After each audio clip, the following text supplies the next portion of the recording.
लोकप्रिय मुख्यमंत्री श्री अरविंद केजरीवाल जी को मिलके आया हूं। सबसे पहले परिवार की बातें हुई। मेरी बेटी नियामत जो कि अभी 1 महीने की हुई है, उसका हालचाल पूछा, कैसी है वो। उसके बाद पंजाब के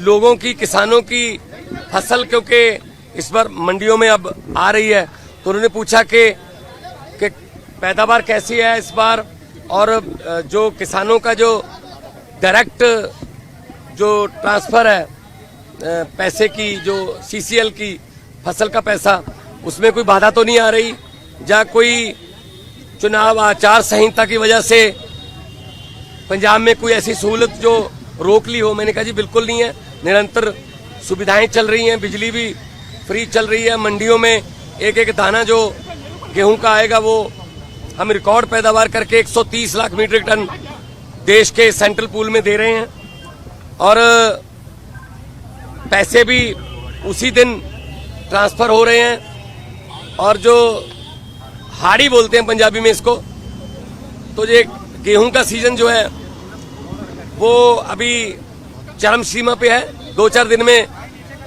जो सीजन है खत्म हो जाएगा।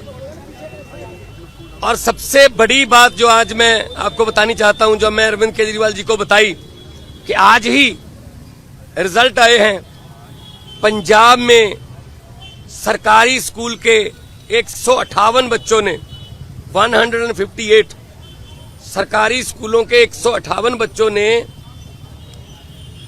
जेईई का परिणाम जो मेन होता है वो पास कर लिया। ये पहली बार हुआ है। इस पर अरविंद केजरीवाल जी बहुत खुश हुए और उन्होंने कहा यही शिक्षा क्रांति हमारे सपनों में थी। उन्होंने कहा कि मेरी तरफ से सभी सरकारी अध्यापकों को और जो 158 बच्चे जिन्होंने जेईई क्लियर किया, उनके माता पिता को, उनके पेरेंट्स को मेरी तरफ से बधाई देना। तो ये पहली बार हुआ है कि सरकारी स्कूलों के बच्चों ने जेईई का परिणाम क्लियर किया, और ये हमारा सपना सच होने वाली बात है। और उन्होंने दिल्ली के बारे में और देश के बारे में भी पूछा। मैंने कहा जी मैं गुजरात होके आया हूं, भरूच और भावनगर, माइंड ब्लोइंग रिस्पॉन्स है, और लोग, पूरे देश के लोग ये कह रहे हैं कि ये गलत किया अरविंद केजरीवाल के साथ कि उनको पकड़ के अंदर कर दिया। शायद ये सोचते होंगे एक बंदे को अंदर करके हम पार्टी की आवाज बंद कर देंगे, लेकिन आपकी आवाज सर, वो व्यक्तिगत तौर पे तो आपको अंदर कर सकते हैं, लेकिन आपकी सोच को अंदर नहीं कर सकते।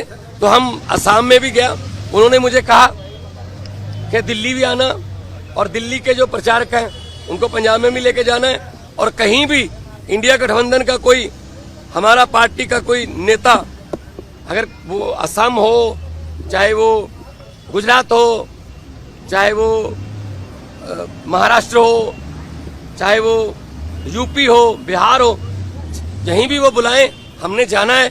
ये चुनाव जो है ये जीतने हारने वाला चुनाव नहीं है, ये संविधान को बचाने वाला और लोकतंत्र को बचाने वाला चुनाव है। सेहत ठीक है, सेहत उनकी ठीक है। वो कह रहे हैं कि मुझे इंसुलिन मिल रही है और अब मेरा रूटीन में चेकअप भी हो रहा है, तो सेहत उनकी बिल्कुल ठीक है। एक इम्पोर्टेंट सवाल यह है, गृहमंत्री अमित शाह ने ये कहा है कि अगर उनकी जान को खतरा है, जेल तो आप ही के अधीन आती है, लेकिन फिर भी अगर मुझ पर शिकायत आएगी तो हम देखेंगे, क्योंकि पिछली बार आपने कहा था कि आतंकवादियों से भी बुरा सलूक अरविंद केजरीवाल के साथ किया जा रहा है। नहीं, मीटिंग तो आज भी मेरी उसी तरीके से हुई है। शीशा, दोनों तरफ जालियां और इंटरकॉम फोन, मीटिंग तो उसी तरीके से हुई है। ये इन्होंने शायद ये मन में धार रखा है कि हम सीधा नहीं मिलने देंगे। ये इनकी मर्जी हो सकती है, या इनकी नफरत की इंतहा हो सकती है, लेकिन इतना मैं बताना चाहता हूं कि अरविंद केजरीवाल जी की जो सोच है, अरविंद केजरीवाल जी ने जो अंदर से मुझे संदेश दिया वो यही दिया कि लोगों को ये बता देना मेरी फिक्र मत करना, लेकिन वोट जरूर डालना, और लोकतंत्र और संविधान को बचाने के लिए वोट डालना। तानाशाही जो आ चुकी है देश में, उसको खत्म करने के लिए वोट डालना। जल्दी राघव चड्ढा भी कैंपेन करते नजर आएंगे? बिल्कुल आएंगे। हमारे सारे नेता जो हैं वो, हमारे सभी नेता अपनी अपनी जिम्मेदारी लगे हुए हैं, 11 खेलते हैं, बाकी कोचिंग स्टाफ में होते हैं, कुछ नेट में बॉलिंग करते हैं, कुछ नेट में बैटिंग करते हैं, 4 एक्स्ट्रा प्लेयर होते हैं। तो हमारा एक संगठन है, तो जिसकी ड्यूटी जहां भी लगेगी हम वहां जाएंगे और 4 जून को आम आदमी पार्टी भारत की एक बहुत बड़ी शक्तिशाली राजनीतिक शक्ति बन के उभरेगी। Thank you.